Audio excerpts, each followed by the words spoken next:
The human brain is a network of approximately 100 billion neurons. Different experiences create different neural connections which bring about different emotions. And depending on which neurons get stimulated, certain connections become stronger and more efficient, while others may become weaker. This is what's called neuroplasticity. Someone who trains to be a musician will create stronger neural connections that link the two hemispheres of the brain in order to be musically creative. Virtually any sort of talent or skill can be created through training. Rudiger Gamm, who was a self-admitted hopeless student, used to fail at basic math, and went on to train his abilities and became a famous human calculator, capable of performing extremely complex mathematics. Rationality and emotional resilience work the same way. These are neural connections that can be strengthened. Whatever you are doing at any time, you are physically modifying your brain to become better at it. Since this is such a foundational mechanism of the brain, being self-aware can greatly enrich our life experience.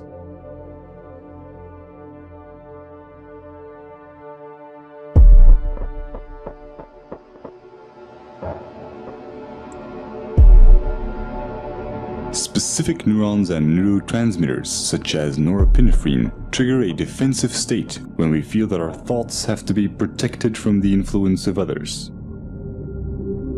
If we are then confronted with differences in opinion, the chemicals that are released in the brain are the same ones that try to ensure our survival in dangerous situations. In this defensive state, the more primitive part of the brain interferes with rational thinking, and the limbic system can knock out most of our working memory, physically causing narrow-mindedness. We see this in the politics of fear, in the strategy of poker players, or simply when someone is stubborn in a discussion. No matter how valuable an idea is, the brain has trouble processing it when it is in such a state. On a neural level, it reacts as if we're being threatened, even if this threat comes from harmless opinions or facts that we may otherwise find helpful and could rationally agree with.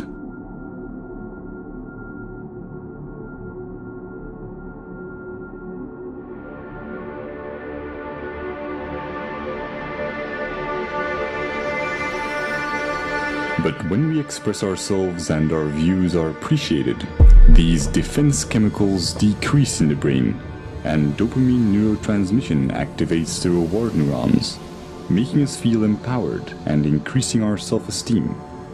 Our beliefs have a profound impact on our body chemistry. This is why placebos can be so effective. Self-esteem or self-belief is closely linked to the neurotransmitter serotonin. When the lack of it takes on severe proportions, it often leads to depression, self-destructive behavior, or even suicide. Social validation increases the levels of dopamine and serotonin in the brain, and allows us to let go of emotional fixations and become self-aware more easily.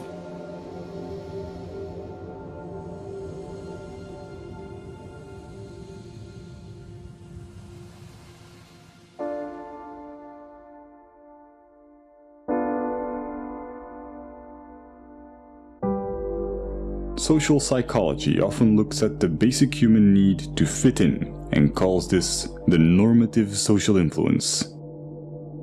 When we grow up, our moral and ethical compass is almost entirely forged by our environment, so our actions are often a result of the validation we get from society.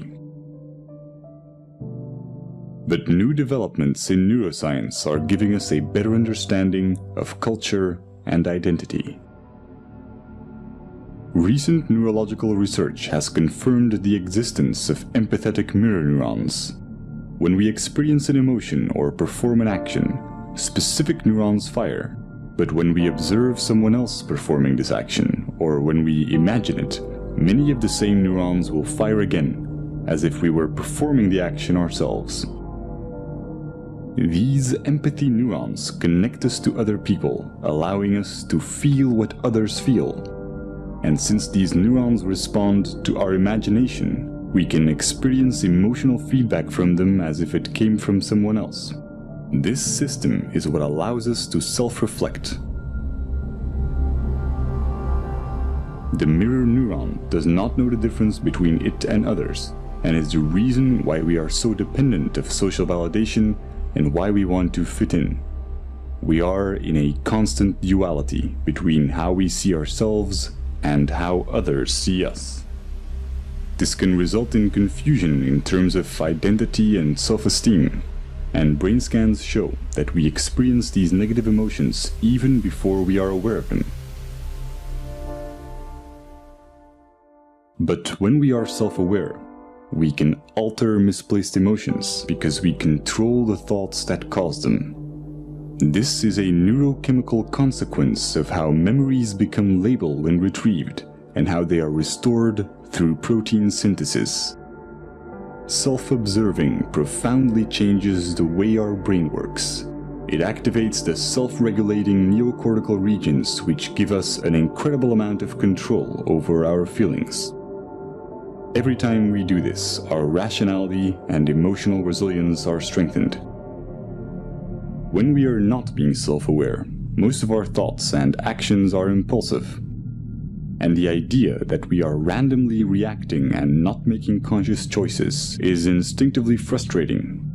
The brain resolves this by creating explanations for our behavior and physically rewriting it into our memories through memory reconsolidation, making us believe that we were in control of our actions. This is also called backward rationalization, and it can leave most of our negative emotions unresolved and ready to be triggered at any time. They become a constant fuel to our confusion, as our brain will keep trying to justify why we behaved irrationally.